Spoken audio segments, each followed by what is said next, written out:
Thank you for joining us for our discussion on recognizing and rectifying your mistakes as an engineering leader.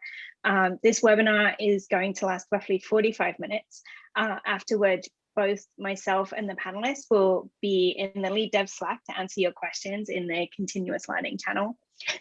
So let's start with some introductions. My name is Kate Houston. I'm an engineering director at DuckDuckGo.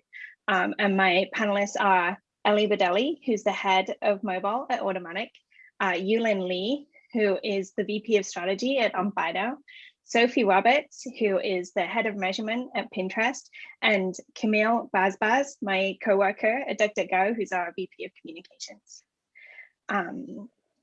Okay, so we're going to try something a little bit different today. And what all the panelists and I have done is we've prepped a case study.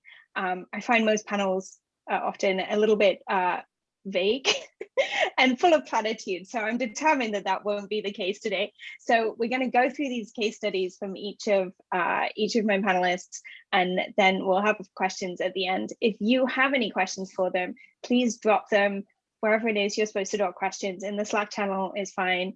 And yeah, I'm really excited for this. So Ellie, my first case study. Let's go. Hey, thank you for having me. All right, so when I was prepping this panel, it turns out everyone's biggest mistake is a people mistake. So I'm really excited to start with your mistake because I feel like yours is the universal mistake, the people mistake. So tell us about, like, set the stage for us. What's the situation? Okay, so this is from a while ago. We had a newer team member who was coming across as quite judgmental, and in particular was asking questions not from a place of curiosity, but sometimes questions they already know the answers, just to be able to like make a criticism about the answer or pass a judgment. After they behave like this in a public call and all hands meeting, I follow up one-on-one with them on the topic, and that meeting really did not go well. They doubled down, they wouldn't acknowledge that their behavior wasn't constructive, and personally, I felt they were disrespectful to me. I was annoyed after the call, but I let it slide. So this is not such a terrible story, but the sad part comes a few months later. They leave the company, and we find out that we had another member of the team that was the receiving end of microaggressions to the point that they were considering quitting. That's terrible. You must have felt. Yeah, tell me how you felt. Honestly, I feel like it's one of my biggest mistakes as a manager that that situation went unnoticed. Yeah, no, totally. It's a terrible feeling that you haven't like protected one of your teammates, you know? Exactly. What do you feel is the big thing that went wrong? My biggest mistake was that I consider that they were being rude to me personally. So I thought that this was a personal problem that this person had with me, and I didn't realize that they were being this way with other people.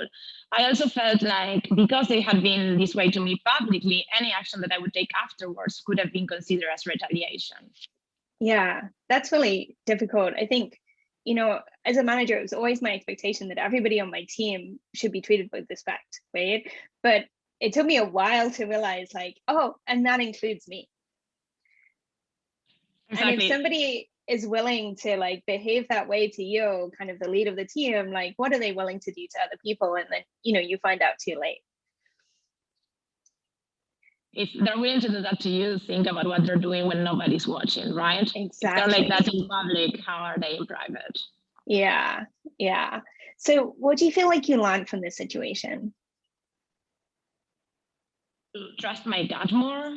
And if I see someone that's behaving in a way that I don't consider appropriate, I would start that paper trail immediately. I might not send it, I might not need it 95% of the time, but I would start it with links to everything that I've seen that I didn't like. In this situation, I did ask around after the call to people that were working with them directly, and nobody flagged concern. But I realized that I should have dig deeper, and not only with their peers, but with any underrepresented member of the team. And here, underrepresented, it's not demographics. It might be QA, like people doing quality assurance. It might be a designer in a team that is all engineers. Like these are usually the people that might be picked on or be treated disrespectfully. Yeah, I mean, I think, often these problems show up with under-indexed people, but they show up in other places. And the common theme to it is like who this person feels like they can have power over, essentially. What else did you learn? One toxic individual can really ruin a whole team. Like really to keep your eyes open. Yeah, I've been doing some meeting lately about team dynamics, and there's this threshold of interactions, and above like 66%, like let's say constructive, positive interactions, like there's this reinforcing function on the team. But below 66%, like that's where you kind of lose the psychological safety, and it becomes really destructive. And it's amazing how one person can just like push you way below that 66%, and it's doesn't matter how good you are as a manager. I think like it's very hard to like stop that vortex and kind of bring it above. Decide and do not do the things that are like in any setting, right? Sorry, can you say that again? Yes, that it's very easy to point out mistakes. And it's not so easy to notice all the things that are being done well. So one person that over-indexes on mistakes can find a lot of topics to bring up all the time. Right. I think, my biggest mistake was also a people mistake. And I ended up distilling it down to like, does this person want the team to be better? Because I have endless capacity for people who complain because they want things to be better and they're willing to help, and I know you do too. Or do they just want to be right and feel superior? Because like now, like no patience for that, right? It's just not constructive. It's very destructive. And it's just a waste of everyone's time. So tell me through like what process changes you made as a result of this situation. That pushed us in the direction of setting up clear expectations for behaviors. So we documented what a behavioral problem is and how to address it, which is great and has been tremendously helpful afterwards. And the one thing that I personally changed was I always had a one-on-one with everyone that joins the team, but now the first item that I address is that we have a zero tolerance policy to harassment, discrimination, and microaggressions. And I tell new team members, like, look, it's not your job to fix this, but it is your job to flag it. You can talk to your lead, you can talk to me, you can talk to HR, but I depend on you speaking up when you see something that you don't like. I love that. And so tell me, like, if you could go back, what's the one thing that you would do differently? That I should not have done was having a one-on-one with them, because that made it personal. That like gave them the opportunity to make this a personal thing, where if I had just noticed the behavior and started investigating, I think I would have reached the same conclusion without having any bias on my part. Then you would have had more options. That's great. Like I had more options. I think like the fear of retaliation was in my head. It wasn't like a real thing, but it was there anyway. Yeah, I mean, it sounds like, you have this real value of being fair and impartial. And, once this person caused you to like lose your temper, you couldn't trust that you were being fair and impartial anymore. All right. Thank you so much, Ellie. I really appreciate you sharing this with us. All right. Yulin. Hi. Hi, how are you doing? I'm very well. Amazing. So I'm really excited about your story because I think, it's probably a really common one in ambitious people, So set the stage, like tell us what was happening.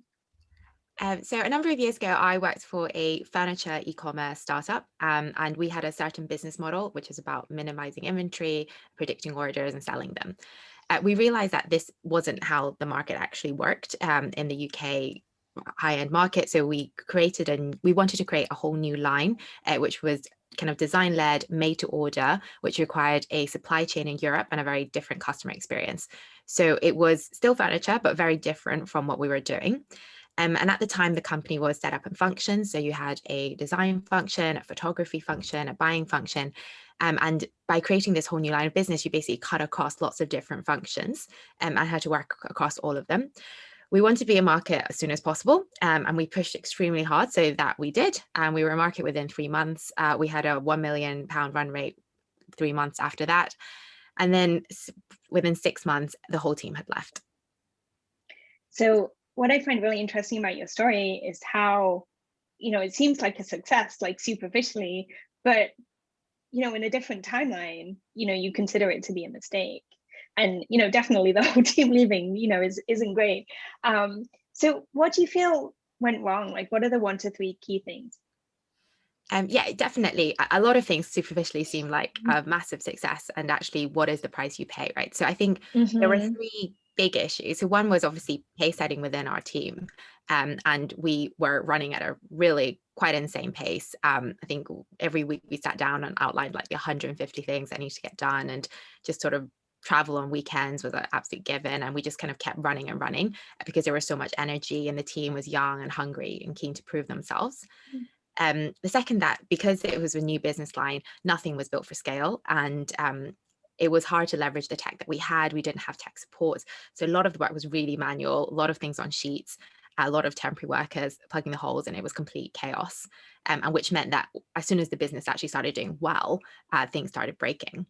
And then lastly was we made everyone else in their functions incredibly stressed, and we weren't always the easiest people to work with, and they had their structure and we didn't work well within their structure because what we were trying to do is different, and we were breaking things and hacking and trying things, and it made other people really stressed and unhappy.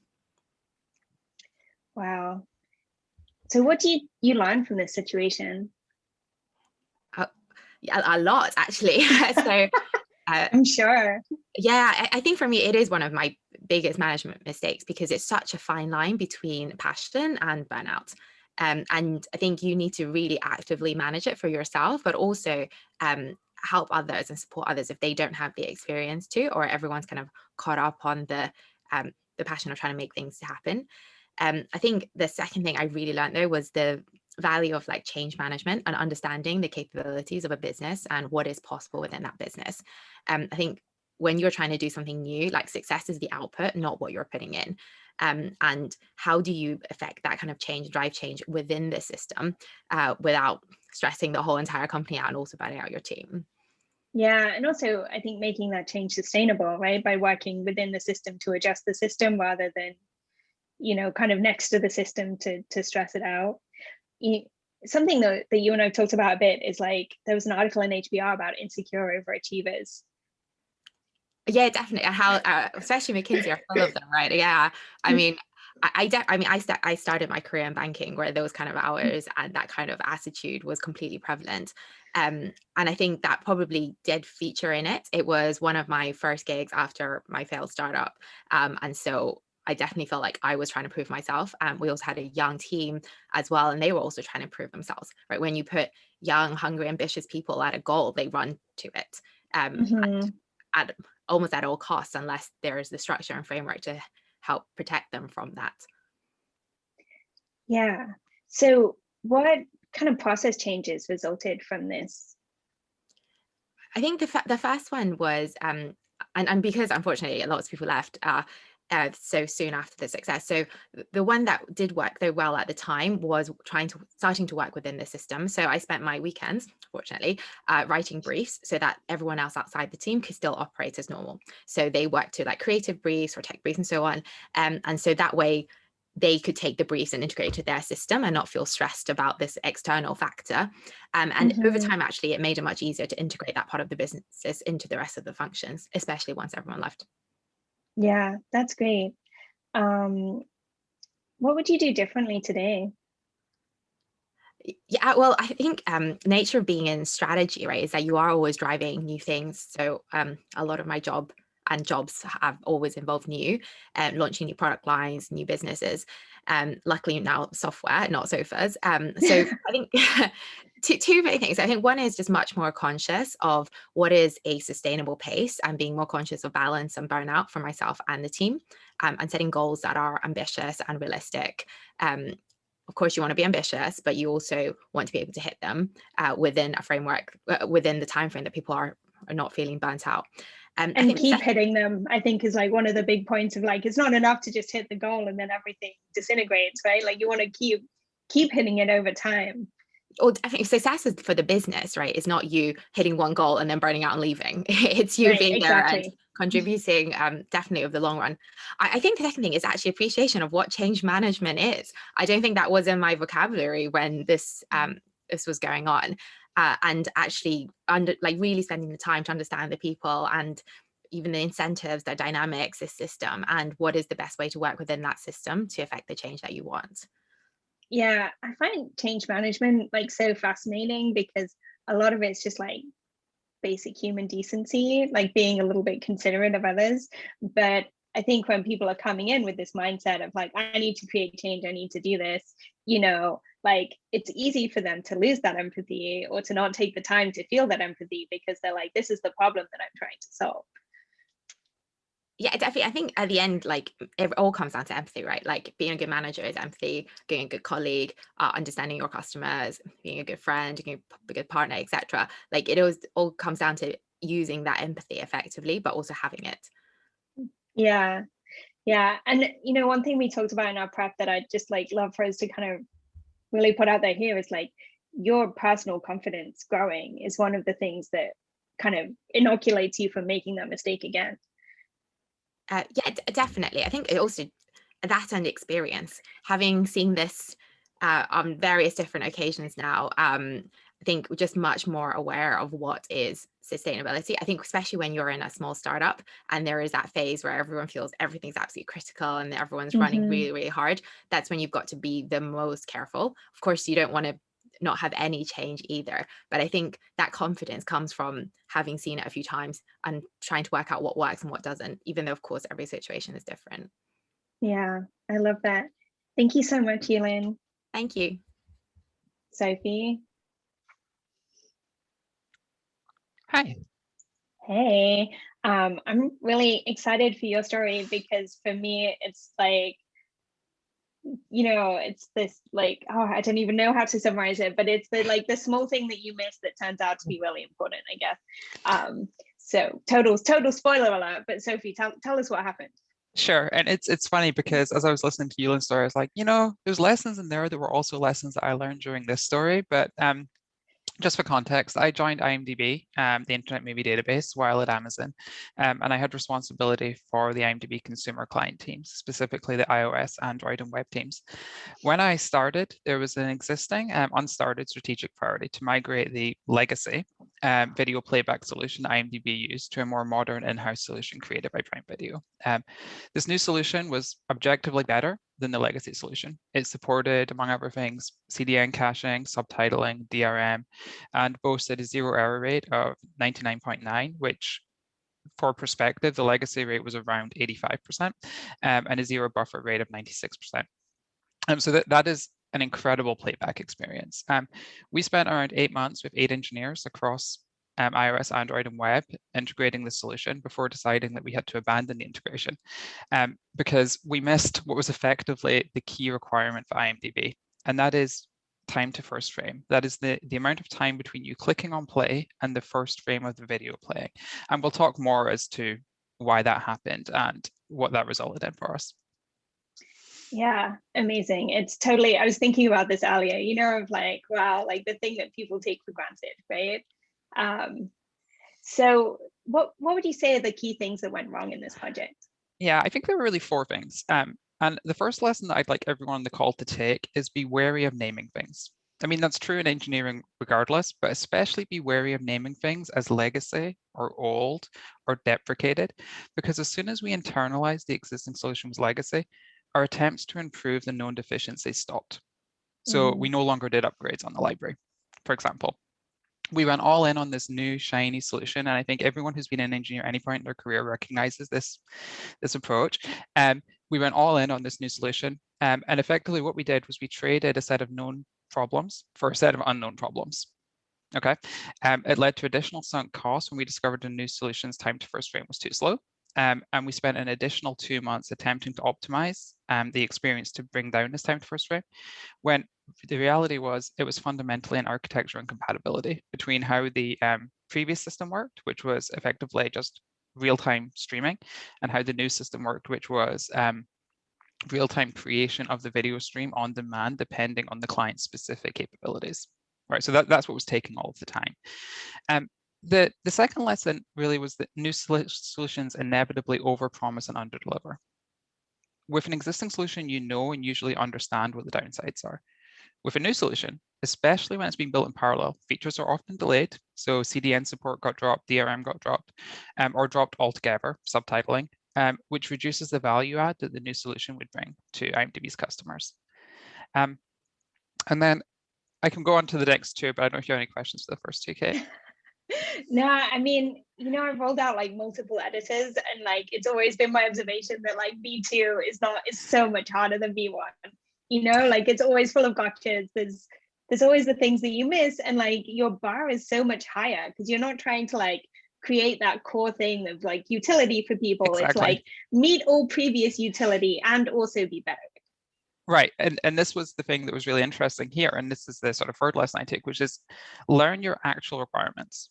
Okay, so we adopted this, we took it face value, the new solution was objectively better, and it's true, it is, okay, but missed the absolute key need of IMDb consumers. Specifically, IMDb needs its video to start in less than a second. The old solution would take about 500 milliseconds. The new solution, this would take up to 12 seconds. Now, that sounds like a crazy difference, but if you think about the relative use cases, the old solution was for video streaming like YouTube, right? You're watching a 30, 40-second clip, you just want to hit play and it starts playing. The Prime Video solution was you're watching a movie. Now, nobody minds waiting 20 seconds for a movie to start if the movie experience is perfect from that moment onwards. And that's what Prime Video system is designed to do. And while that resulted in a better video playback experience for our customers, it resulted in a drop-off rate of 10% for users between the old solution and the new solution. That in itself isn't necessarily a huge problem if the customers are getting a far better experience. But the fourth lesson and final lesson is to learn how the trade-offs affect your business. So we spent a lot of time rationalizing by saying, well, yes, 10% is dropping off, but we have a 20% higher completion rate. So the people who are staying are getting a way better experience and they're enjoying it more and they'll be advocates. But what we didn't take into consideration was that IMDb is funded fundamentally by advertising revenue. And on video playback, that is by pre-roll advertising. So while it is true that the customers who got to a video enjoyed it more and stayed and were more likely to engage, we were losing so many customers, which was a direct revenue impact, that the launch of this system was just simply impractical. So I think just being able to think of the broader picture than just the technical strengths of a solution is really important. Yeah, that's great. What's the one thing that you would do differently today? I think understand that the broader picture. So kind of like I was saying, just wherever something is technically better is very rarely a yes or no answer. Okay. And I think the other thing is that, when we have questions, we ask questions, but sometimes we don't ask the follow-up question and the follow-up to the follow-up question, right? We sort of, there's a point where our social cohesion, for want of a better term, requires us to just accept at face value the answer we're given. And I think for me, it's don't stop asking questions until you have satisfactory answers. And this really means digging into what are the trade-offs you're making? How do those trade-offs impact your business, your customers? And really, and this is something I don't think we ask enough about, wherever the return on investment of the change is worth it to start with, right? Because we can get into a mindset where we should just change. And you're like, well, but should we? Right? We could, if I imagine going back in time and spending 8 engineers for 8 months optimizing how that legacy system worked, do I think we could have ended up with a better video experience? Yes.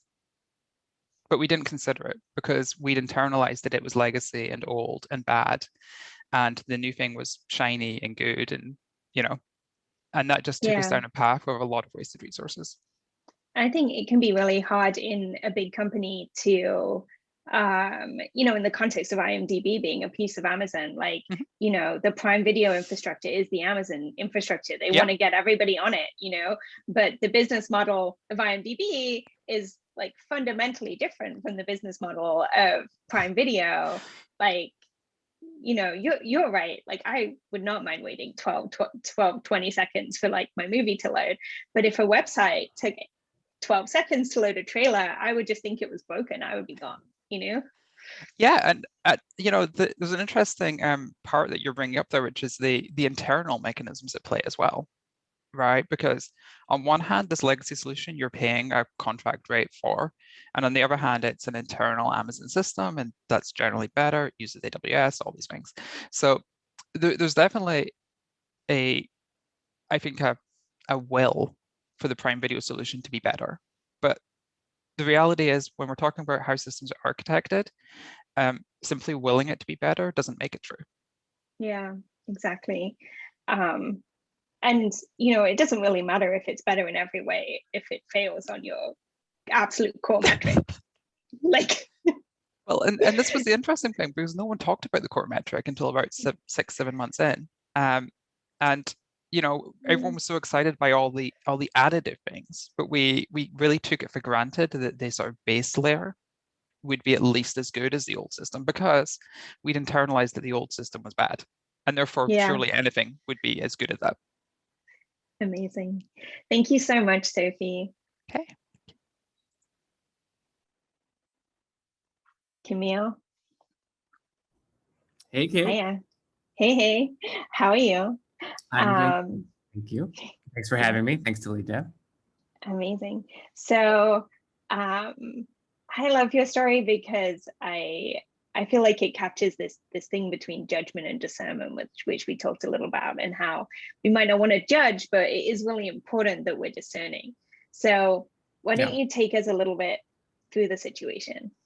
Yeah, happy to do that. The situation for me was when I was working at a consulting firm and was managing our hiring process. And, as I'm sure lots of managers know, when you interview lots of people, it all starts to blend in together. You're used to the questions and answers, you start to see patterns, et cetera. But this one sort of interview really stuck out with me as a manager, and it sort of taught me a lesson that we're going to talk about, but that I still remember a lot today. In this situation, the candidate I was interviewing, we were going through the basic questions, and as everyone knows, simple interview question is, why are you leaving your old job?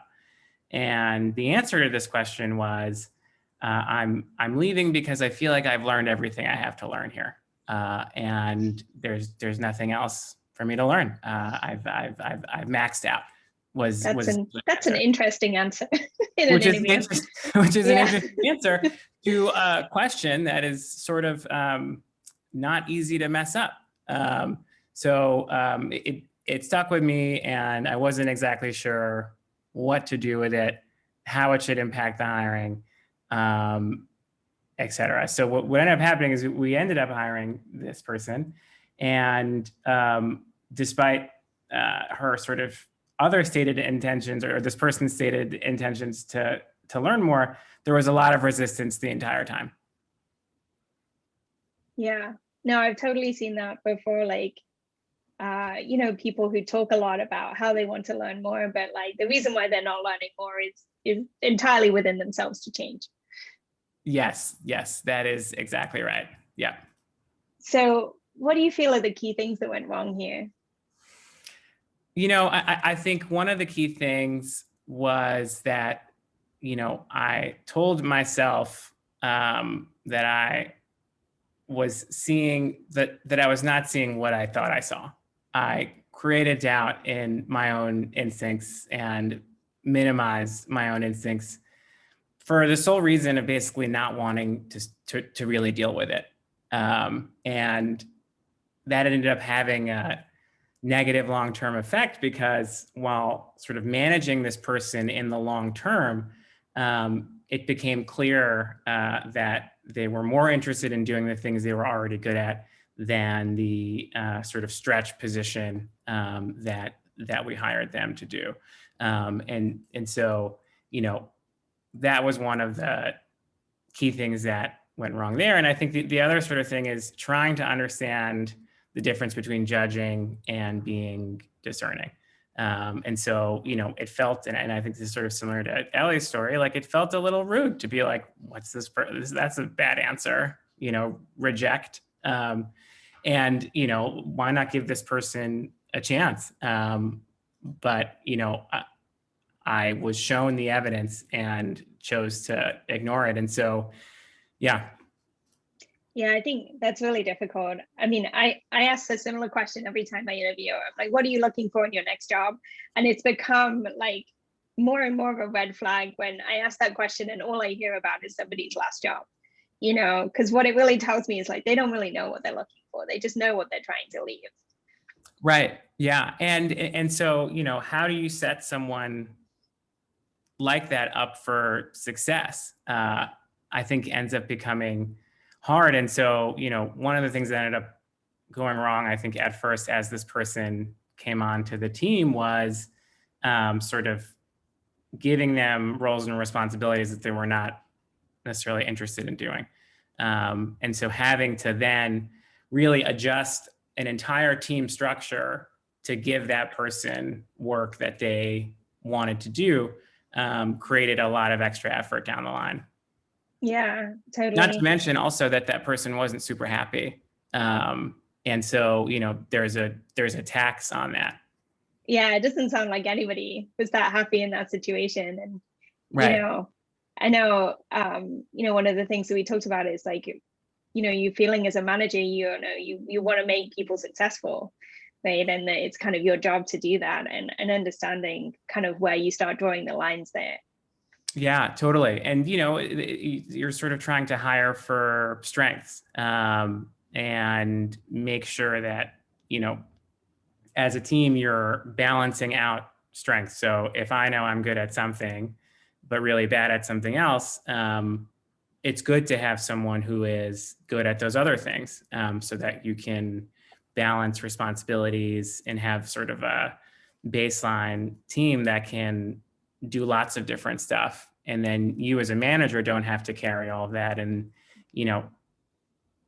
through the process of identifying strengths and building your team that way, you're also building a lot of trust with your staff, which is great because they feel like you're being empowering towards them, letting them do their thing, letting them sort of do what they're good at, and sort of reducing that sort of insecurity that comes with the feelings of I don't really know what I'm doing, and I'm not exactly sure how this is all going. Yeah. What do you feel that you learned from this situation? Well, one of the biggest things I learned from this situation is a lesson that I feel like even to this day I sort of can't stop learning, which is to sort of quote is sort of famous, often repeated Maya Angelou quote, and something that Oprah has often said, which is when someone shows you who they are, believe them the first time. And I didn't. And part of what I've added to that as a learning is that believe them, but you don't have to sort of have a normative good or bad about what they've told you. You just have to sort of ask yourself, can I live with this? Will it make my team better? Is this additive, or is this going to be a distraction? So it's not something to avoid, but to kind of integrate into your planning and make sure there's a purpose for it. Yeah, in coaching, we talk about this idea of the difference between judging and blameless discernment. So there's this fear of like, oh, but if I don't judge, if I'm truly non-judgmental, then I just haven't noticed anything and I've let everything slide. And it's like, no, there's this concept of blameless discernment where you can notice something and you can just add it to the file, and then you can kind of decide like, how important is this, or isn't this? Right. What else did you learn? Is there anything else you want to share there? Yeah, no, I think though, building off what you just said, I think then it's easy to try and really reduce risk in hiring. And the most natural way to do that sometimes is to hire people that are just like you. Yeah. And as we know, that perpetuates bias and exclusion in hiring. So it's important to not sort of then go too much in the other direction, to say, well, the only sort of folks I can trust are people that went to the same schools as me, that look like me, that worked in the same places as I did, but to really sort of broaden that out. And to, I think check your ego a little bit, and say, the only way for me to do this well is to understand myself and my team, and be sort of humble about that. Yeah, your points on diversity and inclusion are so important, because sometimes when I get called in as a person to like look at a hiring decision that could go either way, and like the worst situations I find are where it's just like nebulous bad feelings, and like people haven't taken notes, they haven't done a thorough evaluation, they're just like, oh yeah, I feel like this person's maybe not as senior as we want them to be, and it's like, why? Right. And then if you dig into it, right, you might find out that they were just interviewing whilst female, in which case you want to throw that piece of information right out, right? But like there's other things that you might find where it's like, okay, well, let's get concrete about it, right? Or like, and actually the other way, it's even more important, like, oh, I think this person is going to be a great culture fit. It's like, why? What do you think? It's like, oh yeah, they play ping pong with my brother, they're going to be great. Like, no, or is it like they have experience driving change in a similar organization, or like they've done this and we can learn this from them. And like, actually, like, I'm just like all about banning the words culture fit, because like it's always some amount of absolute nonsense behind it. And so I want to get at the specifics and find out, like, is the culture fit, like, is it culture add? Is it competence add? And is the like culture miss? Like, is that just nebulous bad feelings that are essentially biased? Yep, that's right. Yeah, and I think that it's also then important to make sure you have people you can talk to examine these biases that you trust, who can call you out because they have before. You've built up trust with them, to sort of check that and see, okay, is this like, am I carrying some invisible baggage into this conversation? Can you point that out for me and then check that? Or can you, like in this case, it would have been great if someone was like, yeah, this is a red flag. I don't know if like this is the best person to hire for this job in this moment. Yeah, exactly. That's great. And I love how that brings us into one of our last questions before we wrap up. Thank you, Camille. All panelists, can you come back, please?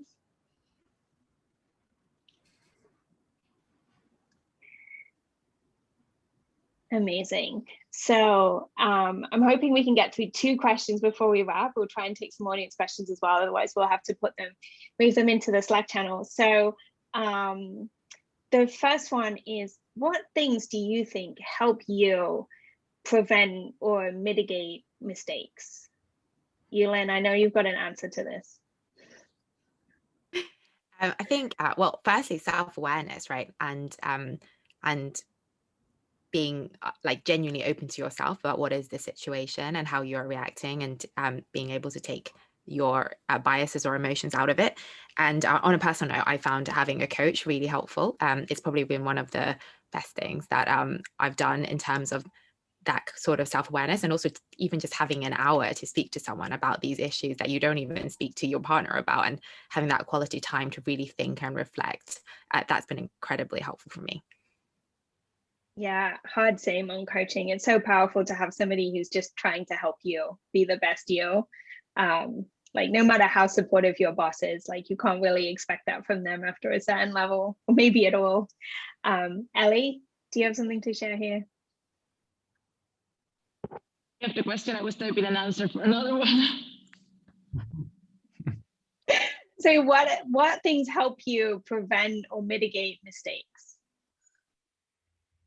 Yes, I think what Camille mentioned, having someone that you can trust. Like, we used to work together, and I would trust you with this kind of problem. I would come to you and say, am I taking this personal? Am I being crazy? Like, you need to have that person that you can share a vast amount of information.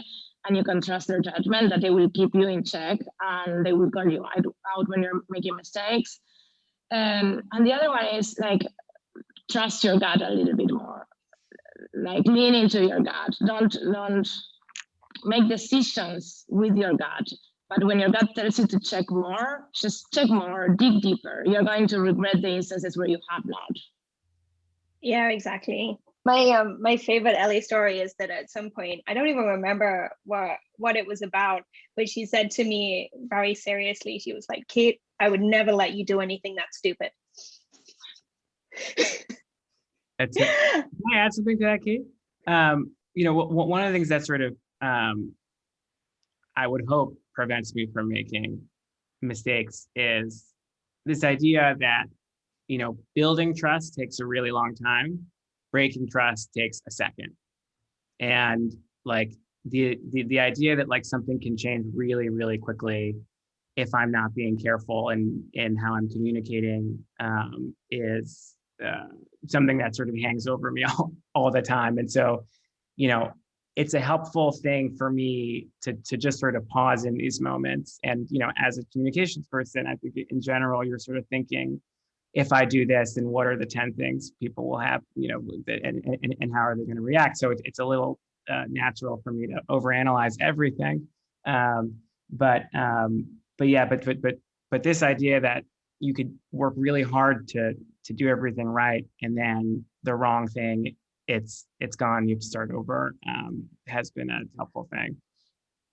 Yeah, I mean, I think there's a piece of that which is like fixing the mistake normally takes a lot longer than it would have taken to just like take a deep breath and not make it, and so there never needs to be any pressure that creates mistakes. Like, that's all in our head, although it's very hard to resist.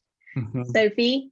Yeah, I think it's interesting because when Camille is talking about that, my sort of mental model here is I like to reframe mistakes as learning opportunities. I'm an eternal optimist, and understand that very few mistakes are unrecoverable.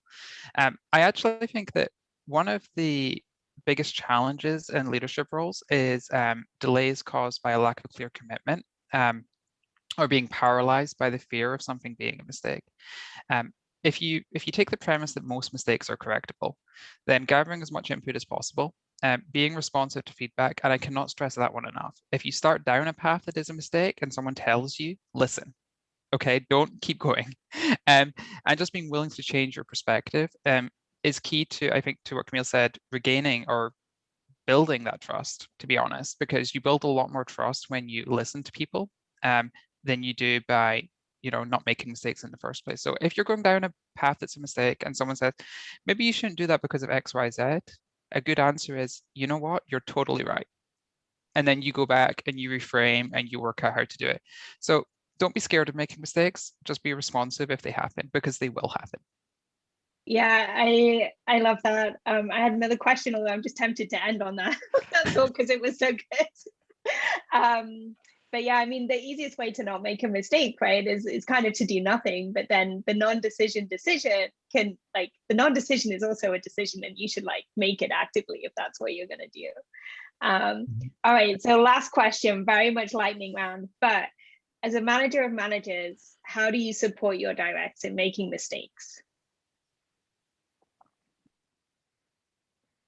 I think I have a hard time with this. I call it like, I want to give you space, but I also don't want to watch a train derail, right? So I think it's important to differentiate the kind of mistake. As Sophie said, there's some things that are very revertible, right? So, okay, go and make mistakes on those. But probably if I notice you're managing people in a way that I think is going to cause you problems down the road, I'm going to tell you about that immediately. Anything that can like have an impact on people or can have an impact on your image around the company or your team, I would tell you immediately. Anything else, I would consider as a learning opportunity. I'll just say what Ellie said. You promised you wouldn't do that, panelists. Everyone was supposed to have a different answer to everything. I can go next if that's easier. I think for me, it's important to not just think about the mistakes, but the saves.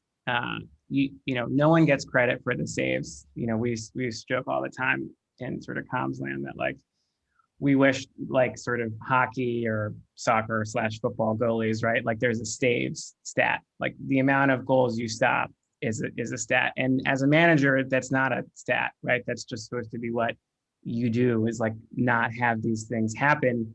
But I think the extent to which you're being conscious of the decisions you make to you know, recognize when you made a good one and what you learned from that, and you know, how things could have gone worse if you hadn't had done this thing, is a really important part of, you know, looking back on your management decisions and also supporting your staff. I love that. Thank you. That's what we're going to end on. Thank you so much, everybody, for joining. I truly appreciate the panelists and their vulnerability in this exercise. I really hope that what you will take from it is that everybody makes mistakes. Your mistakes are recoverable. You can like learn, to Sophie's point, so much of them. And we'll be in the Slack channel to take all your questions. Thank you. Thanks.